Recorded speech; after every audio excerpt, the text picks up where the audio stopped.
G'day everyone, you are watching the Space Slugs, coming to you live with the top 8 of the current TTS League, which is the Never Tell Me the Odds elimination rounds. My name is Tom Harper, or the Harp Daddy on the socials, and we have a very special guest today, the current ranked world number 1, the Dark Lord himself, Morgan Reed. Morgan, thank you so much for joining me in the commentary box today. Harp Daddy, my younger brother from another mother. That was a very hype intro, actually, mate. I don't know if that can be sustained into the future as people watch this back in the weeks to come. Oh no, surely. So look, we've got a really good matchup today. This is, as I said, the top 4 between Sandwich Toby and Evilhoudini. So Evilhoudini, you actually played in your round 4 game of this league, Morgan. What do you think of his roster?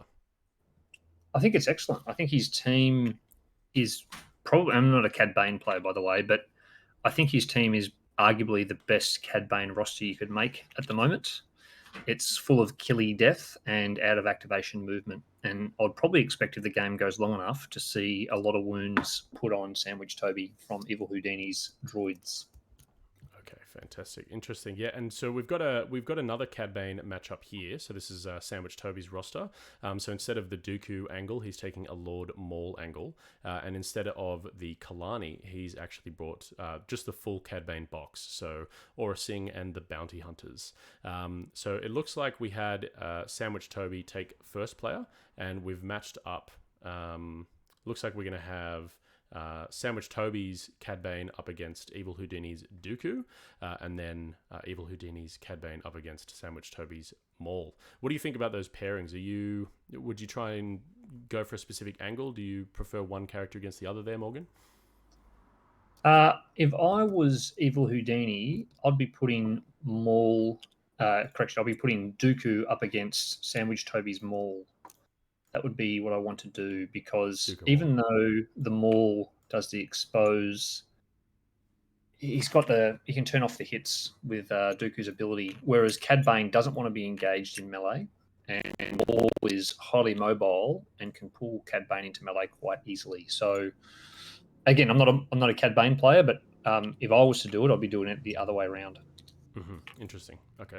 Yeah, I wonder how that'll play out. So, I mean, Maul is quite fantastic at dealing with Cad Bane, just pulling him into combat and turning off basically his entire kit, of course, which is really quite problematic. So, I wonder how both players are going to be approaching that angle. So, what are you aiming for? I know you're not a Cad Bane player here, Morgan, but is there a specific sort of way that you want to position your Cad Bane or maybe your Maul in these rosters up against a Dooku or another Cad Bane? So I'll stick on the Evilhoudini team side of things, because when I look at his team, I see clear play patterns and a clear path to victory for him. When I look at Sandwich Toby's, I am less familiar with his play patterns because he's got an eclectic mix of units. So if I'm in the Evilhoudini team, I would see his Cad Bane being central and chipping in the +2 damage to try and get the wounds for that attrition play I spoke about earlier, or the out of activation jump to get him closer to contest objectives. So this is a really strong roster from Evilhoudini that's got good ranged attacks with some hard hitting melee characters, and with Cad Bane adding +2 damage, it takes it to the next level. So I think his primary plan is attrition with objective pressure, and to support that, Cad Bane I think will be central. Interesting. So just on top of that, we have had both players, I believe, bring shifting priorities to this game. Unfortunately, I couldn't confirm that before we started. But do you have any thoughts on Evilhoudini's roster on either the Sabotage Showdown versus the Shifting Priorities mission pack? Well, it's interesting, right? It's still quite new and young for players to have strong opinions yet on shifting versus sabotage. My early thoughts are that shifting is better for characters that want to be central, i.e. the middle of the table, because you've got the central active on struggle 1 and 3. So characters like Dooku and Cad Bane would love to be central. So that suits Evilhoudini's team, I think. And that's maybe why he's taken it or selected it. Yeah. Interesting. Okay, well, thank you for those insights. It's really cool, and hopefully we'll see shifting priorities play off for the old Dooku and Cad Bane today. So it looks like players have started. I'm just going to start a little arbitrary timer. It looks like our our players here are playing without one today, but hopefully it won't go for too long. But yes, so we pulled Shatterpoint first for Sandwich Toby, and then we immediately shuffled that back in and drew the Bounty Hunters, which are a pretty good little early activation, something that we can definitely use to become central and just put some relatively tanky support bodies on points. Morgan, this is a beautiful map. I'm not sure if you've played on this very often, but how do you usually approach the centerline objective, noting that this is probably one of the only maps with a large line of sight blocking piece of terrain in the center? I agree, Tom. This is a bad map. When I play this one, I think Sandwich Toby's done a really good approach here with his bounty hunters. I like that his central bounty hunter is behind line of sight blocking terrain to turn off a lot of Evilhoudini's ranged damage that he's going to contribute towards. And so Evilhoudini has to make a decision of, do I want to go score points and use actions for movement, which slows down his attrition plan, or do I want to try and forego the scoring and do some damage, which the obvious answer is you want to go points. So I really like the placement behind line of sight blocking to protect from the range shot. And I think he's done good early pressure by splitting and putting a character on each of the central objectives, which is what you want to do as the first player, slow down that second player advantage. Yeah, absolutely.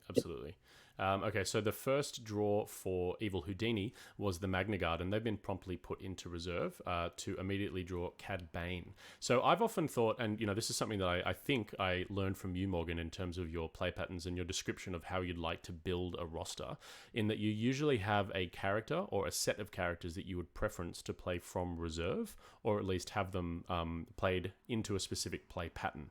Now, when you see a Magna Guard under Evilhoudini's roster, is that something that you would be whacking into reserve, or is it purely contextual? Hard to do a generalized statement. I think with the stage of the game, it's his first draw.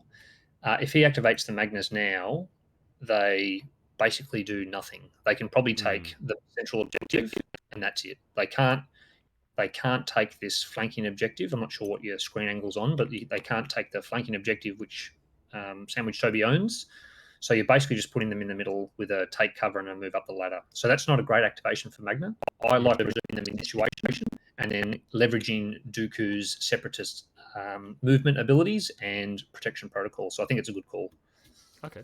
Cool. It's always interesting to hear, because my gut reaction would immediately be to just play with what I've got, but I also mainline Anakin, and if I draw him first, he goes straight into the reserve, and so any chance that could eventuate, I would try and promptly remove. Now, interestingly, we did draw Cad Bane, and he's sort of Evilhoudini's put him into, I would say, Cad Bane's favorite position, which is just in front of your backline objectives, so you're not really in range or under threat of getting engaged, but it has meant that Evilhoudini has only scored 1 point. So what do you think about that play? I mean, just set up for the future, Morgan, noting that you have said that there are going to be a lot of potential attrition plays here. You don't have to worry about rushing the midline and scoring some points early. It's a tough one, and there's never a right answer for this, because each team you play has different synergies and plays differently. Like your question about, do you reserve or do you play the Magnus?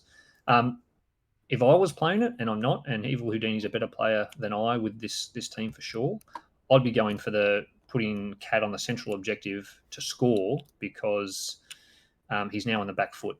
And yes, he's alive and Maul hasn't gone after him, but you're now 4 objectives that you're in the hole for. And that's going to be, even for the droids, that's hard to I suppose, grind back from. But I don't know what the right answer is there.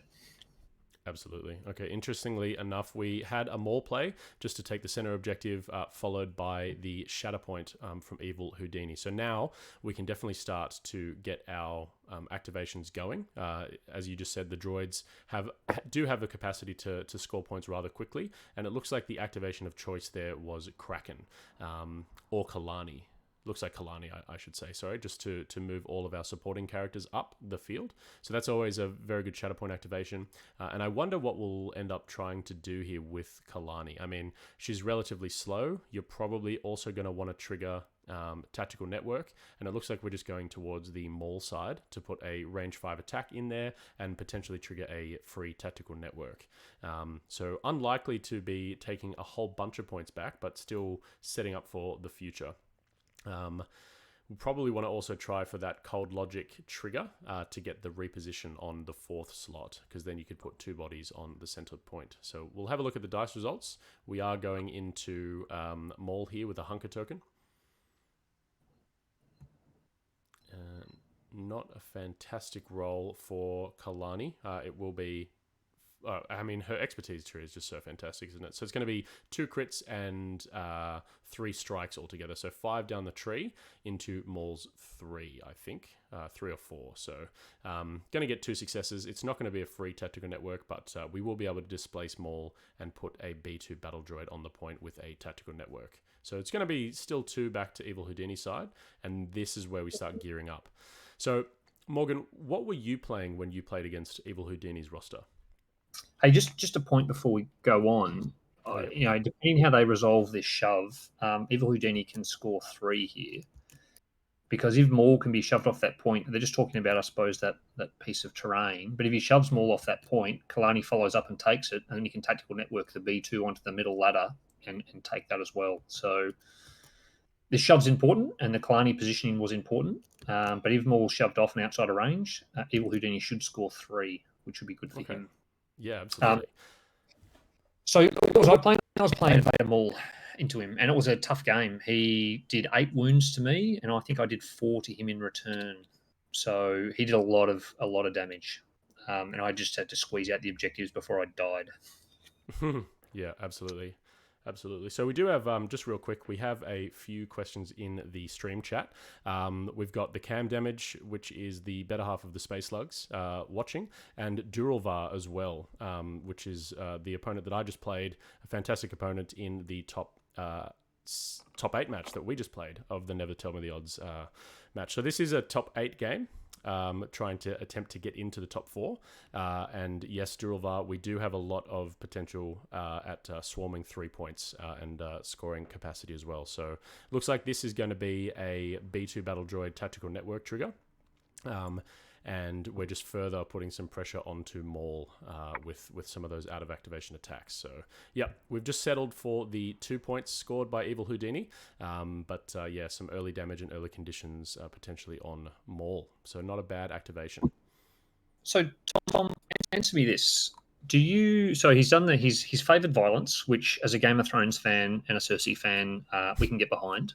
But instead of Tactical Networking potentially the other B2 to go onto that ladder and scoring the middle point for 3, as we discussed, do you like the option of foregoing objective and scoring pressure and just doing violence? I mean, is that a valid tactic, going after Maul and going, you know what, I'm going to try and remove him from the board by 3? No, that's a great question. There's a few ways to look at it, I suppose. Now, in terms of Maul, we know that he can use damage as a resource. So maybe trying to limit his capacity to use damage as a resource by getting him, upwards of 9 or 10 health and damage would be quite strong. Because we know that Sandwich Toby's roster does lack a lot of force regen due to the fact that Cad Bane only brings 2 force. But when I play, I also quite like to double up bodies on points, but from different units. So now, despite the fact that we've got a relative amount of diceless displacement on Sandwich Toby's side, it will be quite difficult to displace 2 units from one objective, which I quite like. So we're, despite the fact that we haven't scored 3, we've made that that closest objective to the camera side quite difficult to overtake, thanks to the B2s and Kraken Kalani both being on that side. But as you've said earlier, I mean, there's no right or wrong answer, I suppose. What would you have done, do you think? I'm a points guy. I would have gone after the points. But as I said, Evilhoudini is a big attrition player. Well, I think his team's geared for attrition. So maybe that suits his term strategy better. Absolutely. Okay. Yeah, I mean, attrition is good. He's gone after Maul. Maul's only got 6 health left. But here we can see some of that diceless displacement come into play. We won't be able to displace both the B2s and Kalani, though. We'd only have the capacity... Django's only got the 1 shove on his combat tree, doesn't he? He's got 2. Okay. Yeah. So there is the potential to displace both Kalani and the B2 battle droids off the point with a deep enough tree, but it's quite unlikely with the old Django. He usually is a bit of a 3 combat tile specialist, isn't he? Yeah, I mean, I when I play him, I don't have synergy with him, but I normally find him a 2 tile specialist, which 3 damage in a strain is the most common result I find with him, depending on the target, of course. Yeah, absolutely. Absolutely. So what have we got? So it looks like both players are having a couple of technical difficulties, but just catching up on the play. Just bear with me. So we've pulled Django, and that's sort of what we're going for here. So, yep. So I think this is a chance to take the point back. But if you can't get the point off the B2s and Kalani, how do you think you're best positioned to use Django? Would you now plop him on the central objective just to sort of reinforce that side? I would. I think he, and because I was talking, I missed it. I think he focused and then jumped. So this is his attack. It'd be pretty rare for him to be able to score this point. You'd have to do something pretty spectacular. So I would have put him on the middle, similar to what you said before about doubling down on the objectives, because it'd be quite hard for Evilhoudini to get that back. Mm. He has actually done it though. Has he? Of So course. yeah, he's got far enough to double push the B2 battle droids here, and then he can also do a free capture wire onto onto Kalani. So spectacular play. Look, and this is the great thing about dice games is that you can have all the decision making in the world, but you can just roll up and do a good or a bad handful, and it'll make your decision look great or make it look a good decision look foolish. So this is going to work out really well if you can get that double displacement and then pull Kalani off that objective and swing it. So good play. Yeah, very good play. Django, reliable or infallible or fallible. It depends on where he's going, really. I mean, there's a lot of controversy around him at the moment, but I love him. And that's actually also a wound, which is fantastic, and it will refresh Sandwich Toby's force thanks to Cad Bane's ability called, what was that one called? I'll take on any job for the right price. Wow, so yeah, rolling 4 failures is not cool for the B2s. That was, if you'd asked me what are the odds, and I don't know the odds, by the way, of Django one-shotting a B2, I would have said low. I would also agree that they are low, but I guess it goes in the name of the league, right? It's called Never Tell Me the Odds, so it's all fitting. Strong. Strong indeed. All right. Okay, so let's see how Evilhoudini counters this. Now, unfortunately, we're back on the back foot unless we don't capture wire, but I assume we will. We're probably just resolving all of these triggers. So your Evilhoudini, you can't take the Magna Guards because, as we've said before, they're not really going to do anything. So who do you think you're hoping to draw here as Evilhoudini? Probably Dooku. I think he's got Kraken. I'd go for Dooku. The problem Evilhoudini's got is this right flank. He doesn't have good ways to get it back outside of... Kraken would have to get a couple of shoves. I like Dooku here. That would be a nice draw because it moves up the Magna Guards, puts the Magna Guards on the central point. You can use your magic force fingers to push off the bounty hunters potentially and claim that flank as well for a 2-point swing, or a 2 objective swing, I should say. Yeah. Absolutely. Yeah, so what I'm thinking is just because Kalani did indeed use the Shatterpoint to activate, there is the potential for her to go, and she does have some early shoves on her combat tree, so she probably will be able to displace Django with a single shove unless there's more things to come.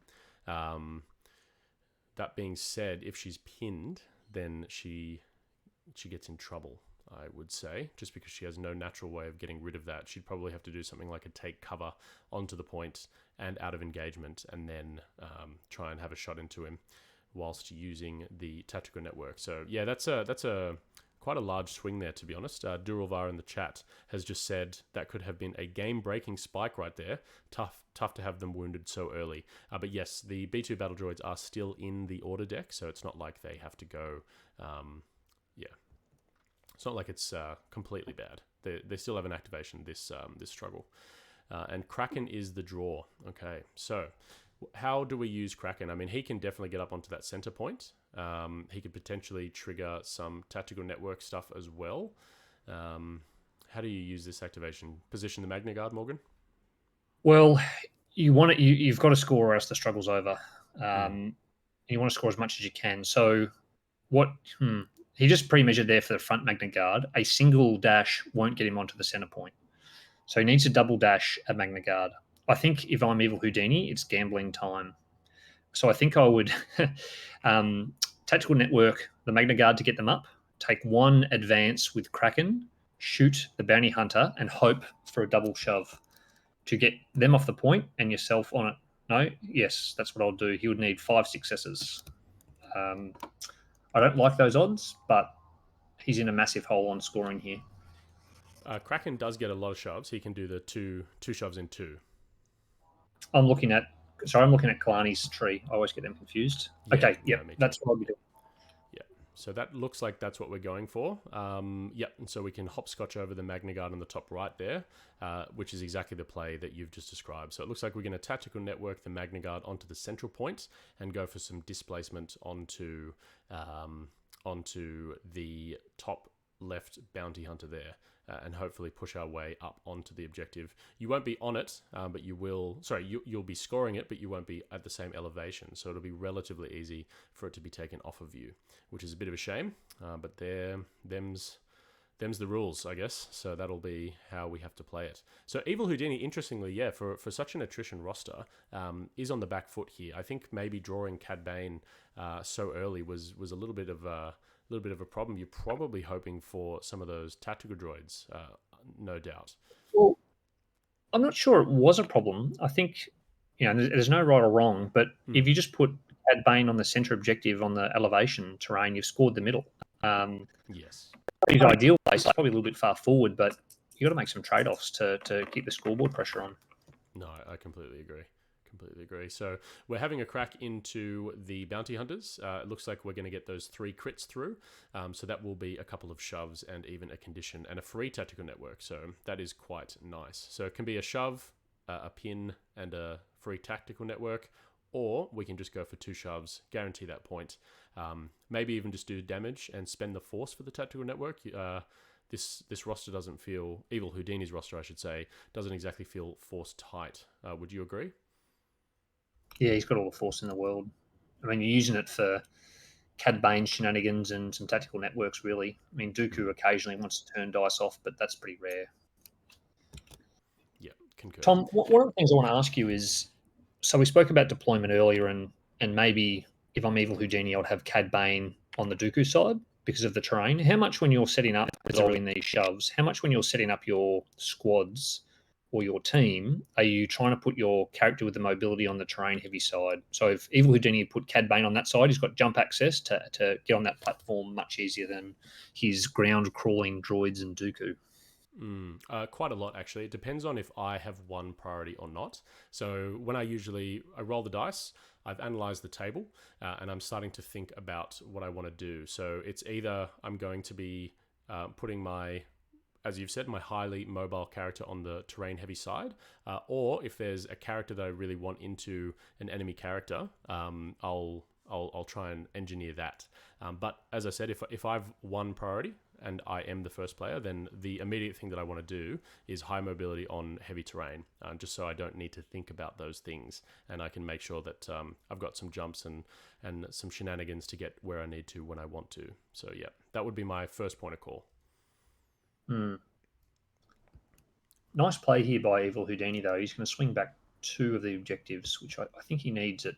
Is that enough, Tom? Do you think it's hard looking? Is that enough to keep him in the first struggle? Do you think, or do you think this is a lost cause? Well, since we're playing shifting priorities, I think we need to fight for it.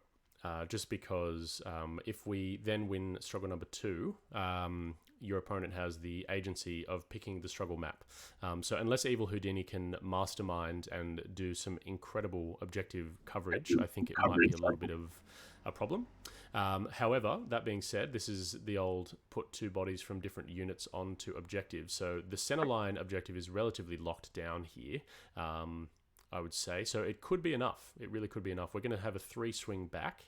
And I would say we'll be dancing around that 3 each line for a while, and we'll have to see how much that attrition game can keep us in the battle. What about you? What do you think? Or it's hard. This is a big deficit to fight back It is. to this character. But I don't know what Aura Singh's doing in this team, and I'm not sure she might be maybe an MVP here, but this is a strange unit to put in here, and I'm not sure how effective she is at swinging points. So the cam damage is one of the viewers at the moment, and he has used Orasing a few times. And the main way that he tries to engineer that is to use her at as late as he can, and predominantly only to execute 2 wounds per activation. So she usually just sort of loiters around, waits until the rest of the team has, done quite a bit of chip damage, and then she can come in with her double tap called double the contract, double the payout, which is her top ability there that I brought up on screen. So I don't know if she's the right activation here. I'd be tempted to put her into reserve just because now's the point where we want to try and put some centerline pressure and, of course, get up on that top point again to take it off Kraken. But it doesn't seem like we're doing it here. Well, if she gets a good roll and 4 successes, she gets a jump and gets the point back. That's a dicey plan. It is, and it doesn't seem like it's paid off either. So we've got 3 successes going through, which will not be enough for the jump, but you will, yeah, and you'll only get, you get 2 shoves. No, it's steadfast. Yeah, so 1. Yeah, so that's not going to happen. So I think the little segues they're deciding what to do with their combat tree. For me, without talking too much off topic here, is the Aura Singh's big letdown is her expertise chart. If she had a good expertise chart, in this example of this role, it's enough for her to do a jump now and score an objective. And that's just a generalization, but for a 5-point secondary, she needs a better expertise chart.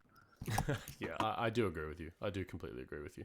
I actually, in hindsight, thought that her 1 expertise roll just then was an extra success, but it's just a damage. So she's really done almost nothing to poor Kraken there. 3 damage, a pin, and a strain. Yeah, is definitely not enough. It's not enough in competitive Shatterpoint. You need your every unit to be contributing actively every time and consistently. So the Aura Singh is my question mark here, and might be enough to let Evilhoudini fight back. Yeah, because it's likely that Evilhoudini will be able to take 4 points back this turn and really start putting his pressure on. So that'll give both players a momentum, but it'll put Sandwich Toby in the position where he only scores 1 off the cuff. So we'll have to see how this is counted. Are you probably trying for... I mean, you don't really mind who you draw here. Probably a Super Tactical Droid would be your favoured draw. I want someone on the Sandwich Toby's Django side because I want to take back that point. I don't want to reinforce what I've already got. I want to take back points and make it harder for him to fight them off me again. So is this the moment where you actually take the Magna Guard out of the pile? You can position the one on the central objective down and have a swing at Django, and have the one that's closest to Dooku on the top right here take Kraken's side? Is that a play that you're thinking of?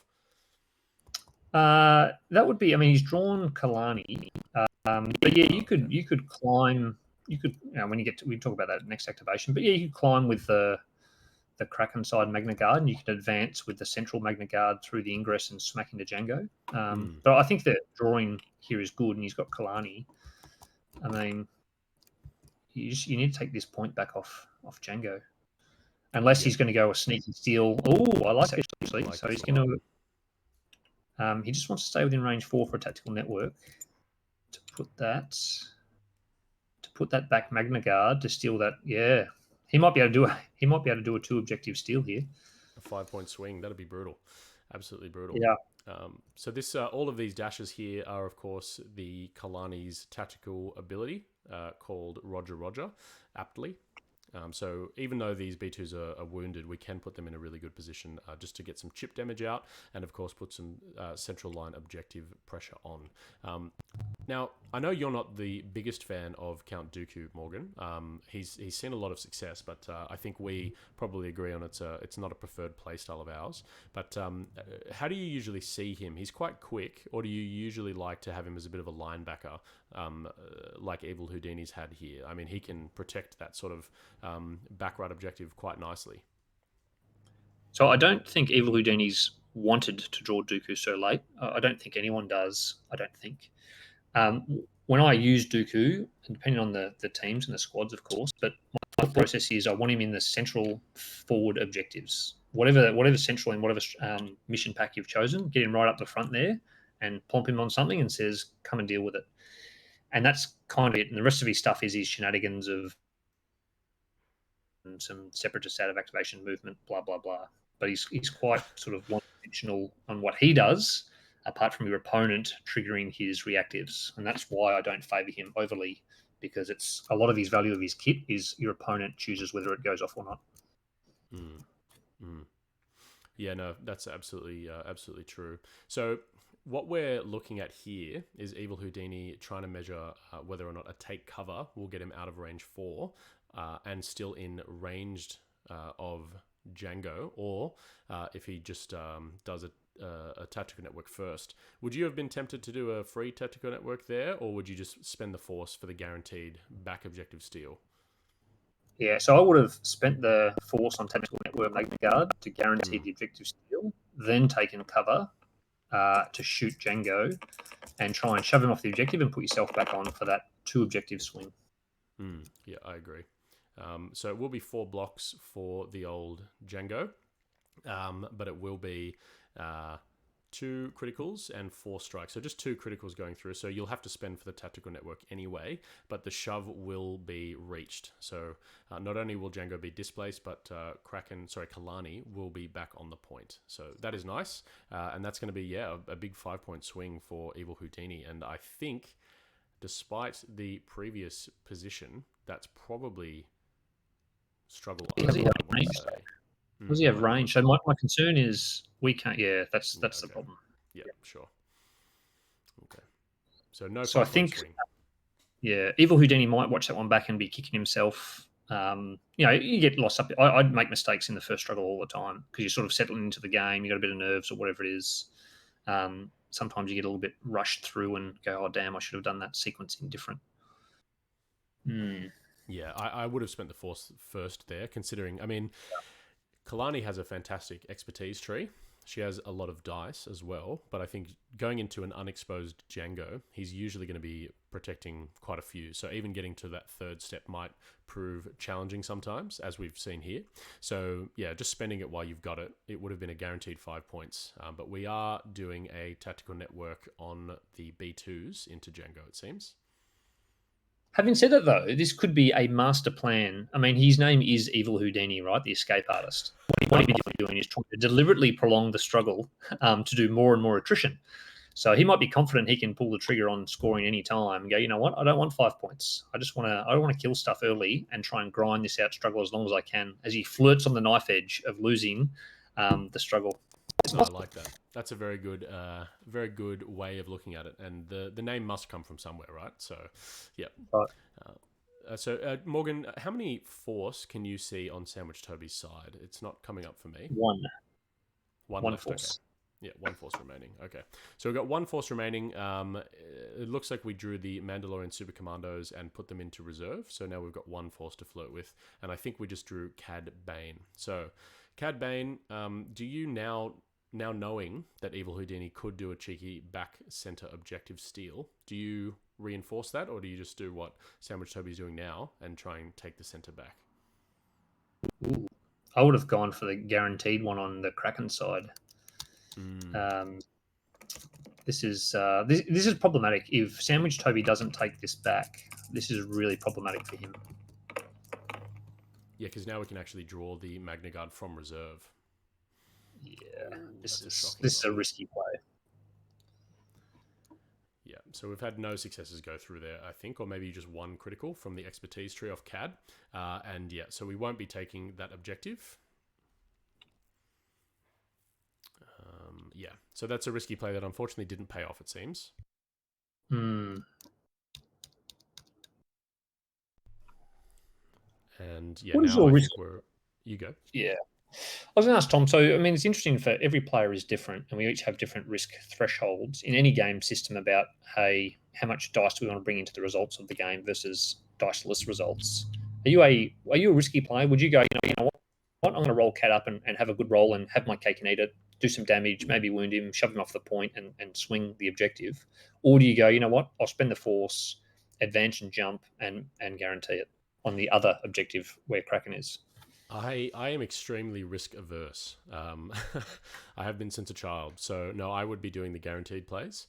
Obviously, there's a time and place for everything. If you're really heavily on the back foot and you must, attempt to do a big swing and have your cake and eat it too, then yeah, that's something that you could explore. But in this situation, I'd probably start looking for guaranteed plays because I don't think we're in a position where we're so far behind.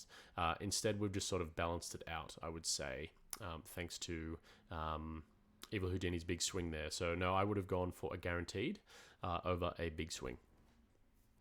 So basically, you're a coward, is what I'm hearing. Yes. No, absolutely. But I feel like I learned that from you. You've always told me dice is displacement. So, yeah, I guess that's the old takes one to know one scenario.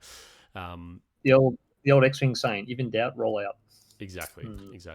And here is the Evilhoudini, I guess, return revenge shot. So we've just pulled the Magna Guards out of the bag.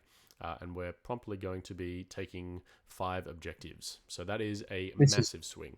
Yeah, this is probably struggle over. I think the Magna Guard will likely wound the bounty hunters here to win a struggle. Yep, so we need to get 4 damage, which is just 3 successes on a really good expertise tree there. So, yeah, I think that's probably quite likely. What do you do with the second Magna Guard? Well, it's not even that, Tom, because Cad Bane's within range 4. Oh, of and course. Is he engaged though? I don't know. I can't use the measurement tool as a spectator. Did one of the Cad Banes engage the other, or are they just out? It looks like they're in. It does.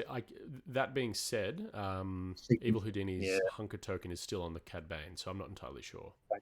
That's right. He can sequence his Magna Guard attacks by attacking with the one on the central platform to push off the Sandwich Toby Cad Bane. Yeah, no, 100%. And we won't even need to do it, though. So we've just got the 4 criticals necessary to one-shot the Magnas. So, yeah. The bounties, yeah. Bounties, yep. Yeah. So that's quite good. And that is definitely, almost certainly, struggle over. We would be 1 away from winning after all is said and done, I think. 1, 2, 3, 4, 5. No, actually, that is it, mathematically. That's struggle over. Yeah. Okay. So I think that highlights as well. I think it highlights the potential downsides that if you do go the high risk tolerance option of trying to swing points with dice versus, hey, if I do some diceless stuff, this is the downside for Sandwich Toby, where all of a sudden the struggle he was absolutely in a commanding position of has been turned around by some really good play by Evilhoudini, and he's lost it. Yep, no, I completely agree. And so now you just probably use your second attack to disengage CAD, one CAD from the other. And we did see that those hunker tokens were removed. And then we could even maybe put a lot of damage into Sandwich Toby's CAD Bane. So let's see how many expertise or successes we got through there. I'm very unfamiliar with Cad Bane's sort of defensive profile, but I do know that we just got 4 criticals again from Evilhoudini's Magna Guard. So that's a fantastic set of results. So we'll get, quite a few successes there, 7 damage. We could even wound Cad, but would you do that in this scenario? I think it's only 6. They max out at 6 damage for the Magna Guard. Oh, it's 6. Okay.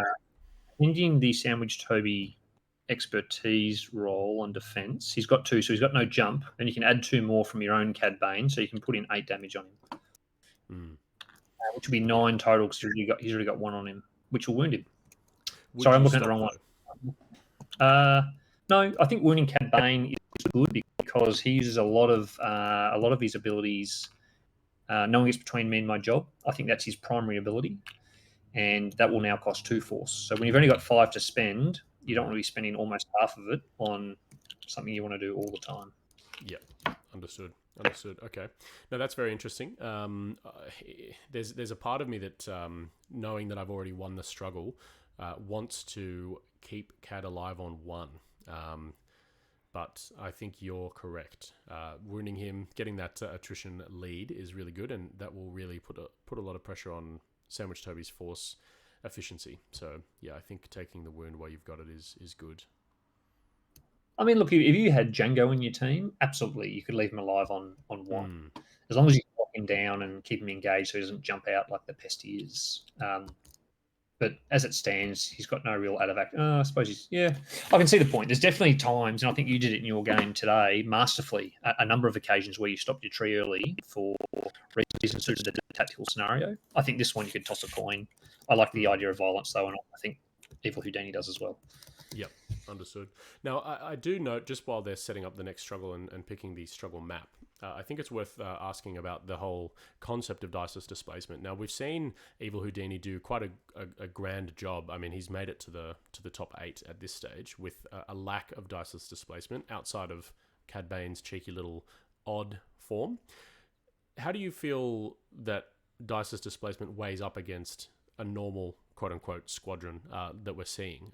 You, I know, Morgan, prefer diceless displacement, but do you think that it's the only way to play Shatterpoint? Absolutely not, no. And I think Evilhoudini's team is a really good example of it, in that I think his synergies across the board, in my opinion, are more effective than Sandwich Toby's synergies across the board, even though Sandwich Toby has 2 lots of diceless displacement. In that, whilst Evilhoudini doesn't have it, he's got so much out of activation, movement, and attacks that can displace through combat trees, and also Cad Bane's step aside piece, that whilst he doesn't have diceless displacement, he's got the similar concept. Mm-hmm.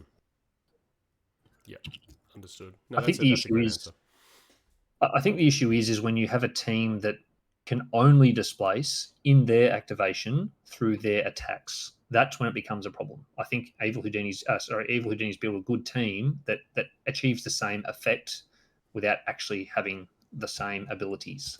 Mm-hmm. So, i.e., B2s getting their shoves off via a tactical network from a super tactical droid or something similar.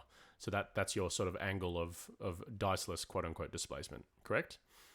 It is. It's obviously it's not diceless, but it's a similar concept that has similar effects. You still need to roll and get some good successes, but Magna Guard being the primary mechanism for that, as we've seen, a very good expertise chart and very reliable displacement, as long as they're not rolling into Uber protection and OB hunker tokens, etc. Love it. Love it. Yeah, so what we've just done is drawn the Shatterpoint card, and it looks like we've already done the objective maps as well. So Shatterpoint was used on Maul, and Maul is going to have a crack into Kalani. So this is what's being rolled for now. And if there's one place that Kalani does not want to be, it is, of course, in combat. So this is likely going to be quite a lot of damage going in. It is going to be 7... So five successes total. So that won't be enough to one-shot the old... oh, no, it is 6 successes because there was an expose there, sorry. So that will be the old full tree. And it looks like we've been positioned in Dark Rage. What do you think about that combat stance, Morgan, knowing Darth Maul quite intimately? Yeah, I don't like it. I don't like it at all. Yeah, I mean, it spikes high damage. I love the Sinister Cunning on Maul for a number of reasons, but in this scenario, I would like it for the heal that you can access on Maul. Yes, yeah, the heal would be fantastic. So that would be down to 5 wounds remaining instead of 7, which is quite nice. And because Maul has such a beautiful defensive expertise tree on his Sinister Cunning, it can make him quite difficult to deal with, which I really enjoy. Mm-hmm. Yeah. He's not great defense on this side, is he? He's not. No, he's got some jumps and some heal triggers, but not until you get quite deep down his expertise tree. And 3 expertise on 5 dice is not often what you would expect or receive. So yeah. And just to remind everyone, so what we've had here is a wound on Kalani, and then we've been triggering Count Dooku's Brave but Foolish. So that is adding into the amount of attrition that Sandwich Toby will have to deal with. And it looks like what we've had is a 2-force refresh, and then the Magna Guard that is currently engaged with Cad Bane has done a swing and got the wound on Cad Bane as well. So basically a 1-for-1 trade there. And I would say that a wound on Cad Bane is significantly more impactful than a wound on Kalani. Would you agree? Yes. Wasn't Cad Bane already wounded, or did No. he hold Yeah, off? we He held we off. we, Okay. we held off. Yep. Okay. Then yes, that is a good trade. Yep. Yep. It still will be 3 points and a momentum scored for Sandwich Toby. But now we've got Evilhoudini in response, and I think the only one to go is Dooku. So how do you utilize Dooku in this scenario? You're just going to take that back point and sort of leave it there? Well, he's got a decision to make, doesn't he? Here, do you throw away the struggle and set up for 3? If so, you just move him onto the middle, probably, right? Probably. Or do you want to grind it out? If you grind it out, he's got to sit on the back point and try and get a force finger lightning shot at someone. Yeah, absolutely. Absolutely. So I think, what would you prefer to do, knowing that you get the choice in the old shifting priorities? Would you be making the most of struggle 3 here, or would you fight for struggle 2?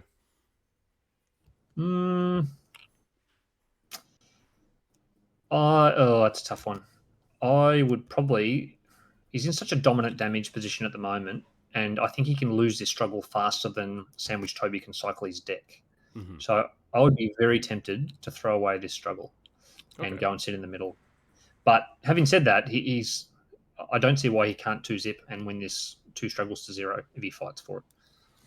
Yep, understood. So that's the assessment that I don't know. And they've played before, and I think Evilhoudini won 2-0. So maybe he's feeling confident in the matchup and the opponent. I don't know. Okay. Yeah, I think I would go for it. I think I would just play for it. We can get a couple of bodies. Oh, we can't actually get the bodies on, just because both Kalani and the B2 battle droids are wounded. So there's not an option to retake one of those central objectives, and you'd have to be resigned to just taking the back right.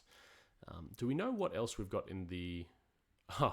we've jumped the gun there, sorry. So we've ended up reserving Dooku and then going with the B2 battle droids. So that's pretty good. That is pretty good. So is there a way that we get Maul off this point? I think there is. We could probably wound Maul here and also get onto the back point for a momentum, some force refresh, and of course 3 points of our own. Yeah, it's big. And I think, let's see what the dice tell us. They'll make good or bad decisions, look good or bad. But Maul's only got 4 health left. And for a B2, that's not that difficult. That's trivial. Yep. On the defense side. So that choice, as you highlighted, Tom, of Sinister Cunning versus Dark Rage might be very impactful here, in that Maul might go down, and then Evilhoudini might score a 2-objective swing as well. Yeah, absolutely. So what we did there for the dash was actually using Relentless Advance. So we spent a couple of force to do that. And now we're doing a big roll into Darth Maul. So had we been on Sinister Cunning, that would be 5 blocks, which would actually only equate to a damage and a 1 success from the expertise. But as we are now, it's still a pretty good roll from Maul. It'll be 4 blocks into 6 and an expertise. So it'll be 2 successes and a flat damage from our combat tree. Which is enough to wound him. Okay. So Sinister Cunning would have healed up and he'd still be alive. I mean, what if a classic, right? Yeah, but that's a good way to think about it. In mind, that's what I do when I try and watch bad games. I go, okay, did I make the right decision? Gain A. What could have I done? Oh, I could have actually. I had control over that. I could have put Sinister Cunning for Maul, and he'd still be alive, and I would have kept that point potentially. Yeah, absolutely, absolutely. I quite like the B2s. I think they're a little bit up and down, I would say. I know a lot of people don't like their playstyle, and then a lot of people do. At their base level, I think that they're quite a good, durable 4-point support. Would you agree with that? I would rank them as one of the very best. Not for their damage, but for their mobility and their durability. Yep. I really like them. Big fan. And I mean, they can have a place outside of separatists as well. They don't really have any separatist. I mean, they excel in separatists, but they're actually a pretty good little splash there. Relentless advance, saturation fire, really quick and very durable. Yeah, I quite like them as well. Yeah, I've been toying between them and Super Commandos. Those and B2s and Super Commandos are my two favorite supports at the moment. Yep. Yep. Regardless of any other synergy. Yeah. Yep. Understood. So I'm not sure what the second attack was into there, but I know that we've just refreshed 2 force thanks to... It should only be 1, I would say, just because of Cad Bane, his ability. But yeah, that was enough to essentially wound Maul and then also position ourselves onto the rear point to not only get a wound and a momentum, but 3 points as well. So I'm not entirely sure. Did you catch who else we went into? It might have been Django. It was Django. Okay, so we also wounded Django. Wow. Yeah, big swing. Potentially force. Yeah, exactly.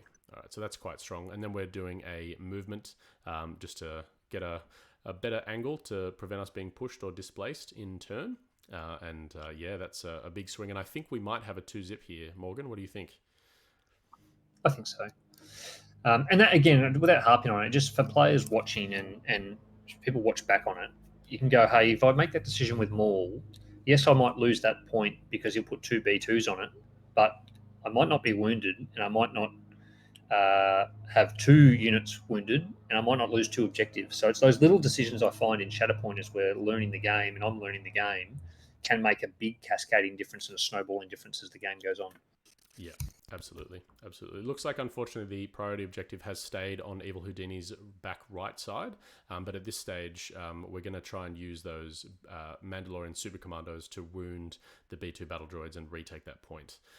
So it'll be close, but Evilhoudini's attrition might be able to get us over the line here. We'll just have to see what happens with these the Mandalorians. And while we're looking at the dice results, we've had the cam damage saying that the B2 battle droid combat tree disappoints him sometimes. And I do agree, there's no natural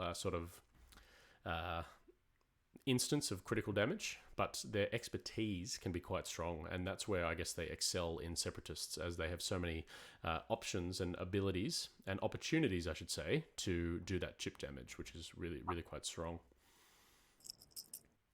Yeah, I take them for their mobility and durability, and anything they do on dice attacks is just a bonus. Makes you happy. Yep, absolutely. Okay, so we've had a few new followers. So thanks, guys. We just had one from Hadron Prune. Lovely name. And then we've also had... I can't see the second one, but yeah, thank you for all the new followers. I really appreciate it. We're also going to be uploading these videos onto YouTube, where you can like and subscribe and access them at any time. And yeah, all the links will be in the on our Twitch channel. So you can just type in Space Slugs on YouTube and you should find us. We're doing pretty good at the moment with the old views and Shatterpoint content. So hopefully you guys are enjoying it. And again, Morgan, thank you so much for joining us here in the commentary box. It's very, very fun having you here. Oh, glad to be part of it, Tom. I think your coverage has been exceptional of Shatterpoint. You're doing a lot to help educate and show a form of competitive Shatterpoint, which is the tabletop simulator version. So I think you're fighting the good fight, mate, to help grow the game. All right, so it looks like the back point here is sticky. So we are keeping the priority objective on, of course, Evilhoudini's side. We didn't get the wound on the B2 battle droids, which is quite big. So what we're going to do is probably have a movement from Count Dooku and potentially even some lightning fingers to get him on the point as well. It won't be enough to take it off, but it will put, I think, the objective back on the central point. Bit of Dooku disco hands, hey? Dooku disco hands, absolutely. Have you've put the lightning on his fingers or in the actual model, or have you left it off? No, it looks weird to me.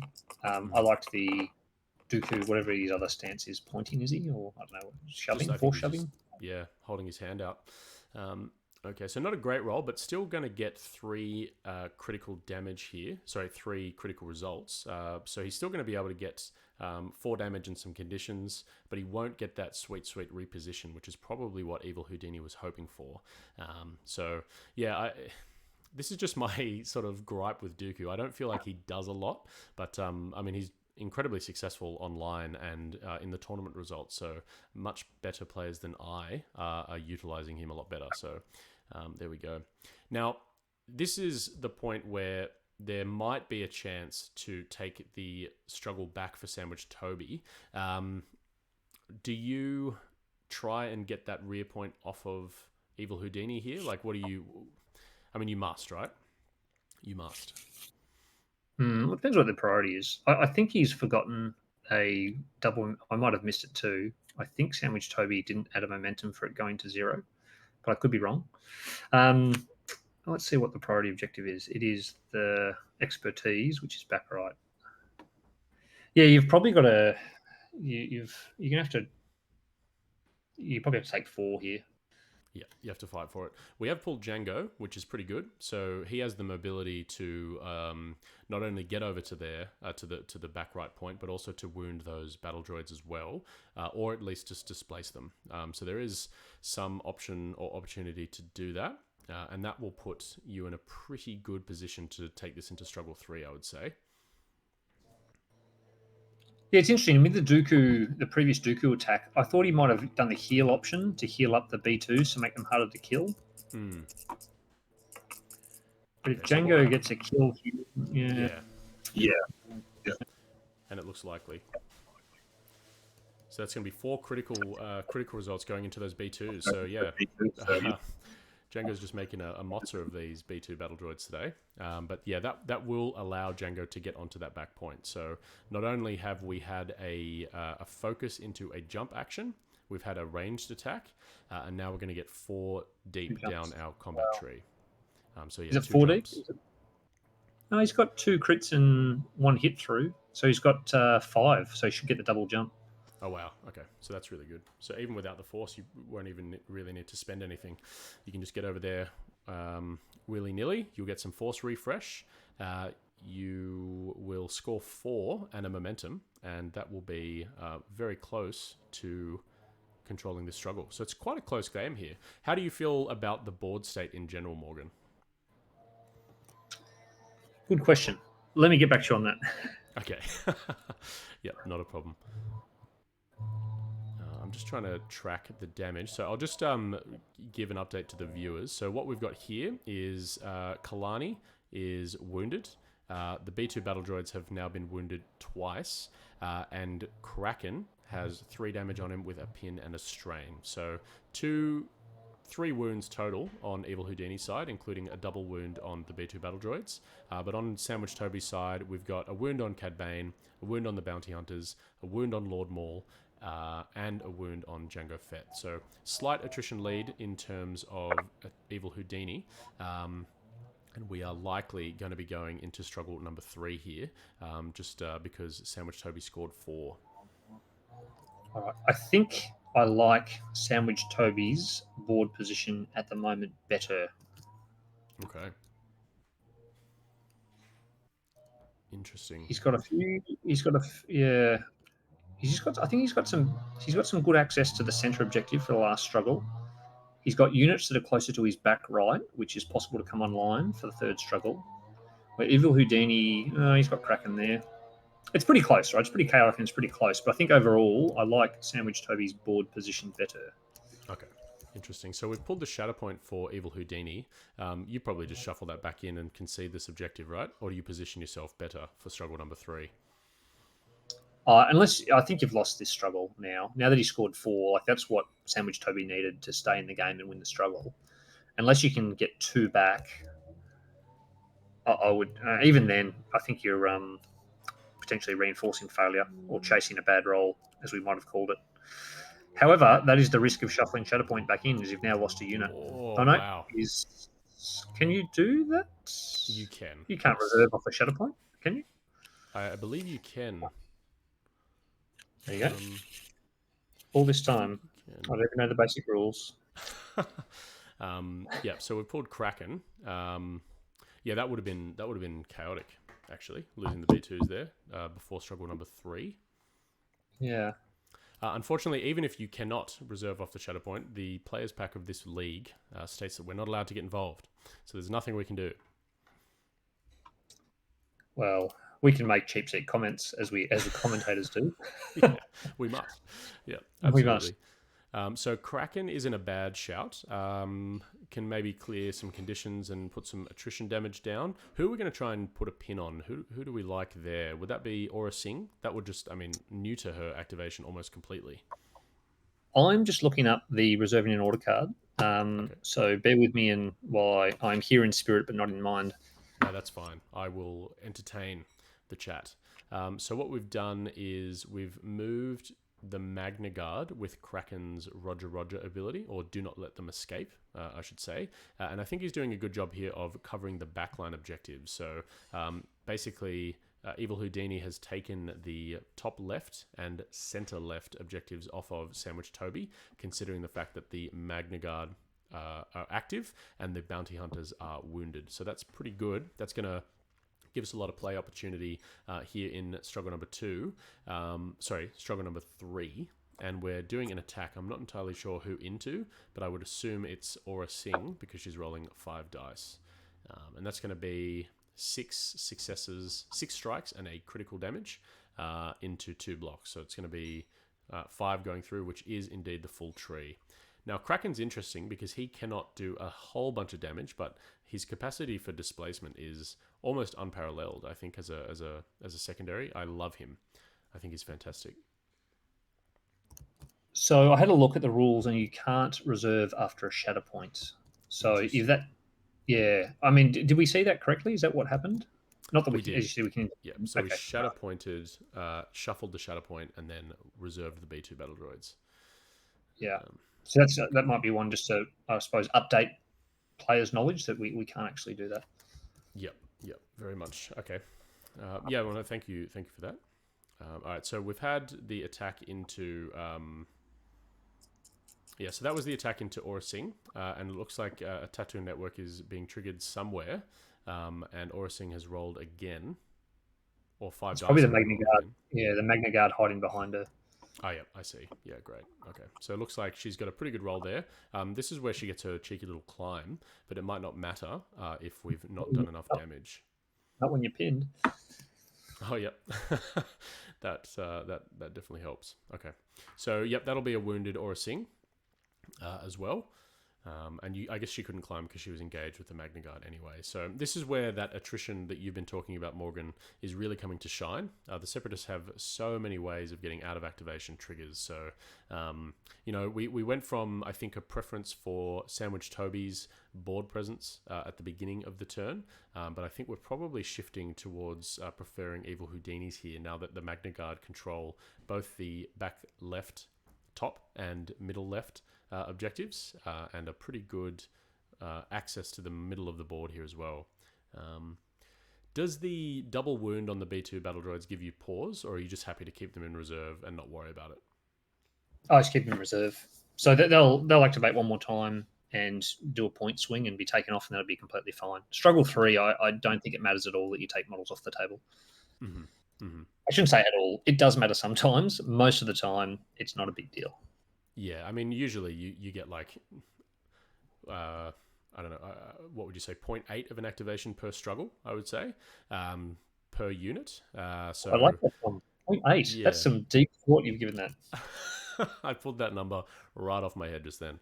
I think what I'm trying to say is that you probably only activate each unit outside of some of those primary or central characters more than just once. So, yeah. But that will be 1 momentum and no points scored for Evilhoudini. And it looks like we have gone with the Mandalorian Super Commandos to try and take some of these points back and get a good point spread for struggle number 3. So now, that's nice. It is.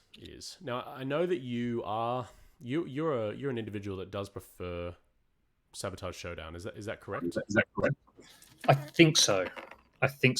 I'm not entirely sold yet. This is a super commando attack into that Magna Guard, isn't it, at the back with a shooting I attack? believe so. Yep. Yep. That'll do nothing. Yep. I am, and the reason for that is I think in shifting priorities, in my experience, whoever wins struggle one usually wins the game. Usually, Mhm. a showdown, it's not as common for that to occur because struggle three is like struggle one again, where it's relatively even, and the fact that you remove the player choice on which map set out to go with makes it much more even. So for me as a competitive player, I want to find ways to mitigate RNG, and RNG of being first player in the roll off is horrific on shifting priorities. So I want to take Sabotage Showdown. Mm. Having said that, if I think my skill level is higher than the field I'm going to play against, I would double down on shifting priorities because I think the better players can mitigate the disadvantage of being first player and use their superior, I suppose, board positioning to win the game easier on shifting priorities because it is an easier one to steamroll people on than Sabotage. Sabotage is generally closer. Mm. Okay, interesting. No, that's a really good way of thinking about it as well, I would say. So what we've got here is Evilhoudini choosing the Magna Guard objective. Sorry, I should say center left, center, and top right. So he should have a pretty easy time of getting at least 3 points this activation, considering where he's positioned his Magna Guard. They did take a little bit of damage from the Super Mandalorian Commandos, so we've got 5 damage and a strain on them. So that'll go a little bit of the way in mitigating some of their out of activation attacks. It'll put them quite close to being wounded. So a few more damage might actually prevent that from happening at all. So that'll be an interesting play pattern. And who have we drawn? We've drawn the Shatterpoint again for Evilhoudini. So who's the man or the character or the unit that you decide to go with here? Do you just go Dooku? Man, I'd actually be really tempted to do a last hurrah with the B2s just because of the way the priority objective is and the board position is. I don't think the B2s are going to be able to score 3 points and do a wound um, any better than they can right now. Mm. So if you remove the disarm off them, the central B2 shoots Mr. Mandalorian. Assuming his base can fit on there. I think his base can fit there. That Mando placement was a bit sloppy. Try and wound the Mando, who's only got 2 health left. Mm. That gets you a momentum. Then the other dude can shoot, I don't know, whoever you want. Doesn't really matter. And then the central B2 walks onto the middle point, and the rear B2 walks onto the priority objective. And you've got 4 on a momentum. Yeah. Yeah, absolutely. Absolutely. That's I think that's the play, to be honest. I wonder if Evilhoudini decides to go. It feels odd going with a unit that you know that you're going to be removing from the board so early. But I guess this would be something that we haven't seen on the stream yet. If you went Shatterpoint and then the B2s were removed from the board, you'd have a pretty easy way of refreshing your deck quite quickly. Not that this roster on the right here under Evilhoudini needs force, but it is an interesting thing to think about, I guess.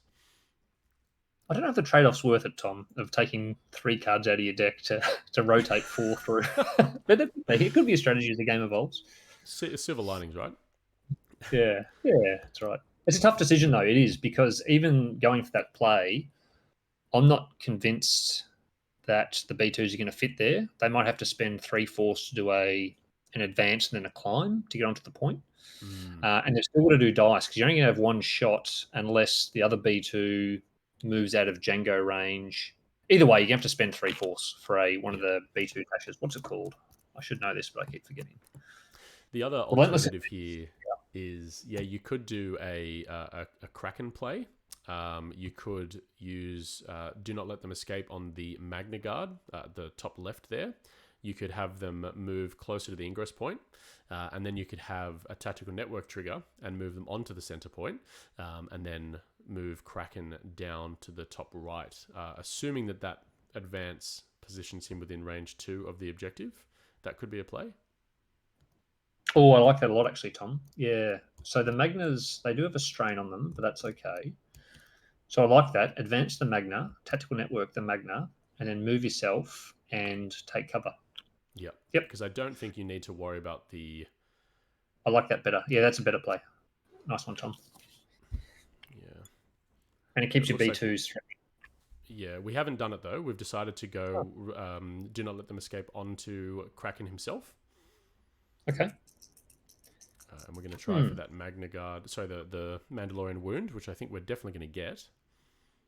Yep. So 4 criticals. Yeah, I don't know who we're going to use for Tactical Network now. That's my question. I mean, we could go Well, to be with fair though, Kalani.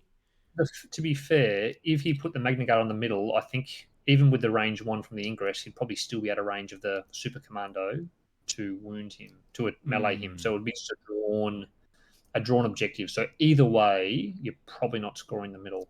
Probably. True. Okay, that's fair. But in this way, we can keep the Magna Guard on 5 health left, so they're a little bit more tanky, and we can of course get a momentum and 3 points, which is pretty good. Yeah, I think I would have liked the Magnas in that central position though. So I probably would have done it that way and foregone the attack and left them on 2 health left.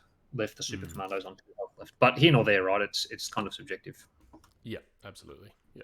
There's a lot of ways you can skin that cat, I think. So there's the momentum, and then we're just going to do a advance to get ourselves on the top right objective. This is where I really like Kraken. I mean, the capacity for him to not be range locked onto his tactical network ability or his tactics ability is really strong. Yeah. I agree. I much prefer Kraken to Kalani. I find Kalani wears cardboard armor and really strong first struggle plays and first early activation plays, but then falls off towards the end unless you can really leverage the extra dice to play into whatever game plan that is. But I prefer Kraken's ability than Kalani's.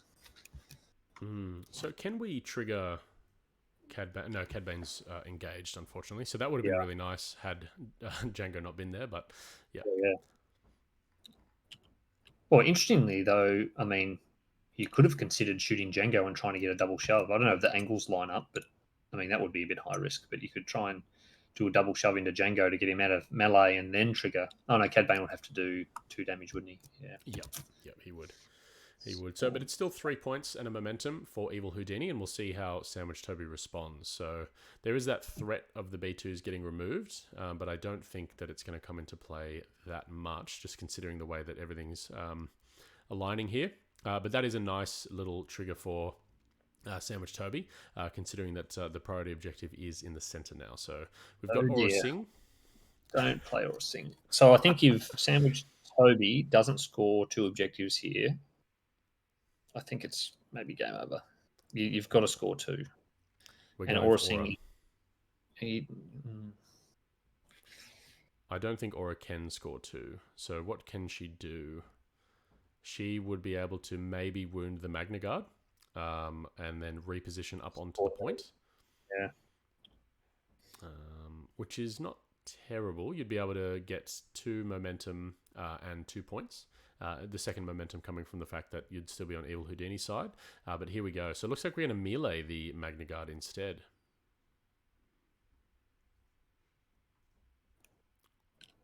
No, okay. We're going to do the dash. And then she can, of course, just spend 2 force to use hit and run to reposition up onto the center point there as well. Yeah. Okay. Unfortunately, 5 damage on Aura Sing is quite a lot to do. It still will take her at least 3 successes to wound these Magna Guard here. I don't think that's going to make it. It might make it. I sort of scratched my head at Aura Sing. I just what's going on with her? Yeah, I agree. Not as in like for Sandwich Toby taking her, as in for the AMG design. Yes. I don't see it. Yeah. But I don't think Aura Sing's the play here. I think you need a score 2. Yeah. 2 objectives, that is, not just the priority. You need to score 2 of them. Yep, agreed. So I think the play there would have been a reserve and then trying to maybe pull one of the supports or a Shatterpoint or even Maul. Actually, you'd have to pull a support here because you've got not a lot of capacity to get bodies on points, do you? So, yeah, that's where we're at. Yeah, it's not great. So this is our shot into the Magna Guard from Aura Sing. It will be a decent roll for both. So it's going to be 3 blocks, and unfortunately, that won't be enough to wound them. Yes. just one success. So it's going to be 2 damage and a pin. It's not enough, is it? I'm harping on here, but it's not enough for a secondary. You've got 2 activations, and she's got a single success each time. That should be her bread and butter. But yeah, you compare her to Kraken or Kalani even, and the amount of successes and damage that they've put out. That being said, if you've got a good board presence and you've got some accessible chip damage to do, she can do a lot of damage and swing a lot of force refresh back. And maybe the whole notion of tentatively pricing her or cautiously pricing her due to the fact that she has access to payday might have been the tactic. But I think she'll probably be slightly revisited in the future. yeah, it's a fair play, and it's a good assessment actually on how you and Cam Damage have played it, of a different way of approaching it. I just don't like that in terms of scoring points. But yeah, correct. I think that's game. Unfortunately, it's you can't in struggle 3. It's very very hard to fight back from only taking 1 objective on your first activation when your opponent's got 2 of them. Yeah, so we've got to draw. The priority objective, I think, has been centrally placed again. Is now the time to rip off the B2 Band-Aid? No, I don't think so, because they're not going to be able to. You have to now spend 3 force to get both of them onto the middle, and I'm not even sure. Yeah, the B2 base should be able to fit next to Aura, I think. Django makes it difficult because you can't climb, so you'd have to do Relentless Advance and then Ingress, and hopefully you've got enough space next to Aura. No, Yeah. Evilhoudini's in a dominant position. You don't need to take a risk on that. So wait for a better opportunity and just draw what you draw. Having said that, I can't look through his deck and I can't remember what he's got left. Yeah. I think they've only had 2 or so activations this struggle or in this deck rotation. So no, you're right. I keep forgetting that Django is indeed active. So we'll have to see what we get. Can we score it out? We can get 1 away here if we get 1 wound. Yeah, you can't score it out. Okay, so what are we going for? It looks like we're still measuring for the Magna Guard. We didn't draw the Shatterpoint again, did we? No, he did it last time. Oh, unless I've missed it. I might have been zoomed in, maybe. I like Magna Guard. He's gone Shatterpoint. I don't hate Magna Guard here. Yeah, I just don't see... I thought we went Shatterpoint last activation, but maybe I've missed it. We did. Yeah, oh, there we go. There's the Dooku trigger. Okay, so Dooku's fine. He'll probably... The issue that I have with Aura is that, we saw you make a very similar play a few games ago on the YouTube channel, Morgan, is that you neglected to shoot into Padawan Ahsoka because she has the capacity to climb or jump on her defensive expertise tree. So she might actually, Aura here, might actually be relatively hard to displace for Count Dooku because he doesn't have amazing access to shove access, and when he does, then Aura will potentially be able to climb back up. I think Dooku just one-shots her, to be honest, which is, it's dicey, but you've got Cad Bane. Oh, no, he's engaged. I keep forgetting that.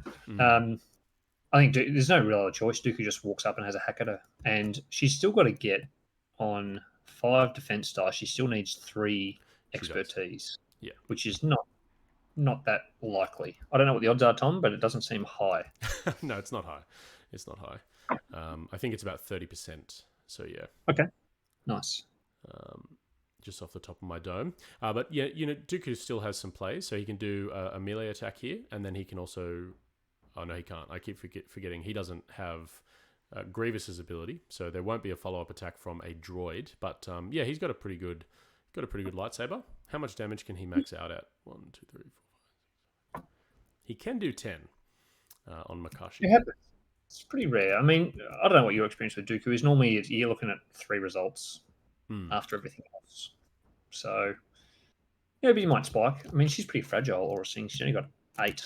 Yeah. Yeah. I guess if she doesn't get those expertise trees, then you got some relatively early shoves with Dooku, so that's probably the play here. Unless you want to have a crack into Django, but I don't think that makes sense. So it looks like Evilhoudini's going to come centrally and have a crack into Aura. I mean, it doesn't matter which way you go, but I would have thought he might have gone the other way, but it doesn't. I suppose it doesn't matter. You just take a move now and advance. Yep. I guess whereas previously you could have done a focus. Yeah, potentially. No, because Django's in the way. I was just thinking about coming to the other side of the ladder to get a better angle to shove Aura off, but it doesn't really matter because he's going to have to take one advance here anyway. He can get whatever angle he wants. Yeah, yeah, okay. No, that's very true. Probably going to be able to displace Aura with a single shove, but there is that little flower garden down the bottom, so it might be a bit tricky. Double, yeah, I think double's where it's at, just with the awkwardness of this terrain. I couldn't find a wall that had no flower gardens on it. Oh, did you design this map, Morgan? I did, Tom. Oh wow. Oh, this is a fantastic map. It's absolutely beautiful. One of my favorite to stream and to also play on. So that's very good. I will now subscribe to you because you've praised. So we've got a Dooku attack, is it? Yeah, this is a Dooku attack, and we did not get the expertise climb, so we will be able to displace Aura. So that'll be... She does get a cheeky little crit turn off, though, doesn't she? She does. 6 down to 5, 4 down to 3 results, which is about right to do.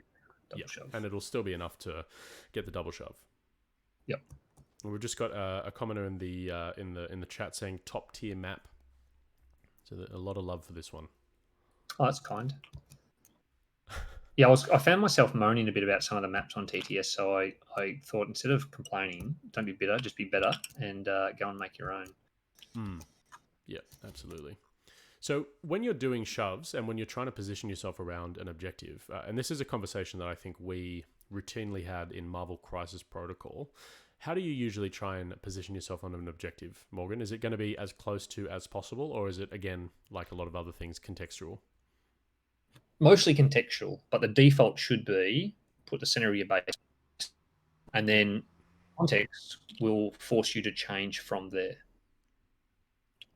And it's fascinating you ask that, Tom, because as they do the dice roll, I found a lot of the games I've played in, positioning on an objective, a really small part of the game can be really impactful in that I can win or lose a game based on a poorly thought or a poorly executed placement around an objective. And when I played the top 4 into Matt Bronson's Juice, I did some really lazy objective placement struggle 1, and it nearly cost me the struggle and probably the game. So it's something I need to keep reminding myself when I'm doing it to place it appropriately for the context of what I'm facing and what's likely to displace me. No, that's a great answer. And I do think that, it's something that we talk about a lot here on the channel, is that if in doubt, just put your base on the center of an objective, because then you won't be able to be displaced in one single shove. You will have to have 2 shoves go into you to get off.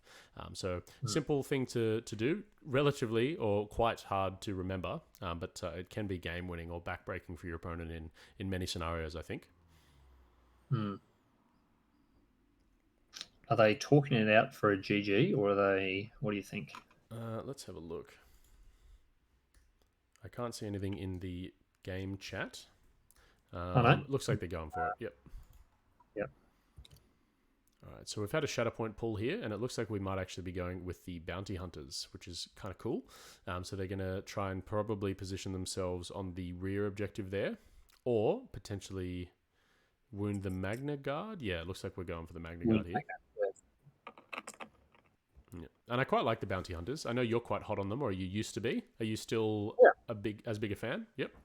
I am. So they are perfectly mediocre. And when I say mediocre, it's awfully a common connotation that means bad. It means average. And where I think they excel is that they're average at everything, whereas other supports are strong in some areas and weak in some areas. But these guys are just average. But the strong love originates from their first ability being on the trail of free mobility that doesn't cost force. I think that sets them up for that and really 8 health. They're the 2 things that I really like about them.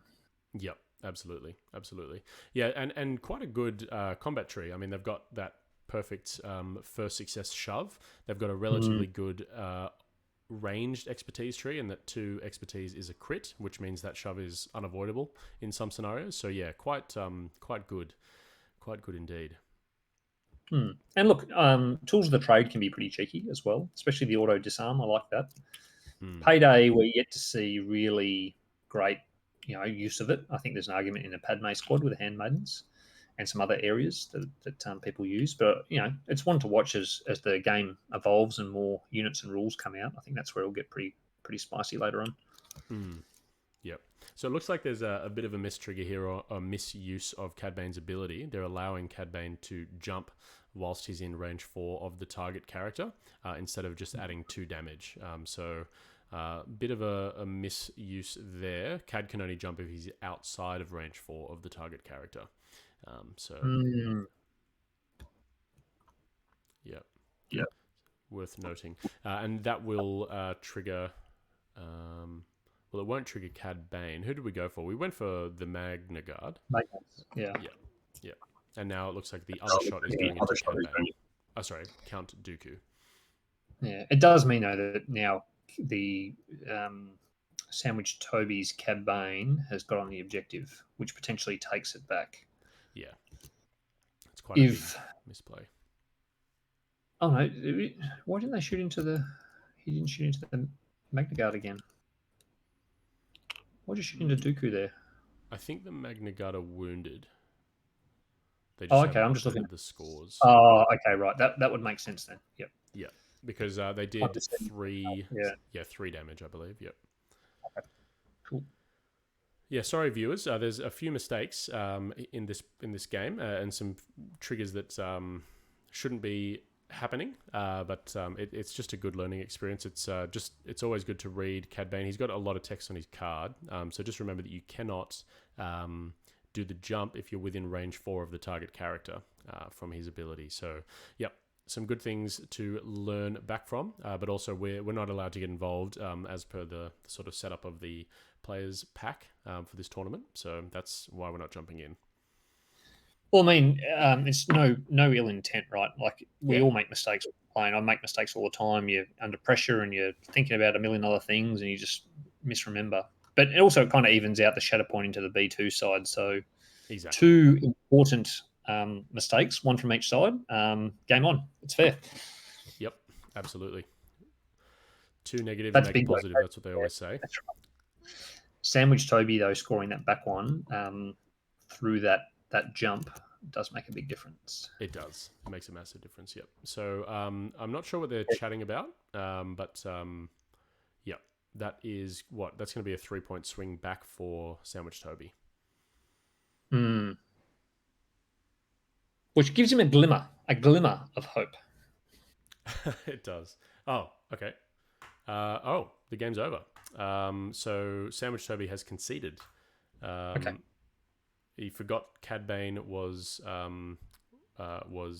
unable to do that, and he's conceded. Okay, there you go. Yeah, I think he's wounded. He's wounded anyway, so he wouldn't have scored it. There you go. All right. Well, look, Morgan, thank you for joining us once again. I really appreciate you coming on, and hopefully we get to commentate in the future more regularly. This is the first time that you've joined us. So yeah, thanks again. No, thanks, Tom. I have a feeling you and I might be talking more in the future. Yeah, some big things to come, I would say. Honorary slug is what I've heard, but I don't know if that's an insult or a compliment. I don't know. Oh, it's nothing but a compliment. You're on the Sydney City Space Slugs right now. I don't know about the Sydney City part, though. I don't like that. Well, that might be disappearing. There's some big announcements to come, guys, so stay tuned. Happening around Christmas, definitely before the new year, and 2024 is going to be a big year for the Slugs. So there we go. Thanks again, Morgan. You've been watching the top 8 of the current Star Wars Shatterpoint TTS League. I've been Tom. I've been joined by Morgan, and we will see you very soon.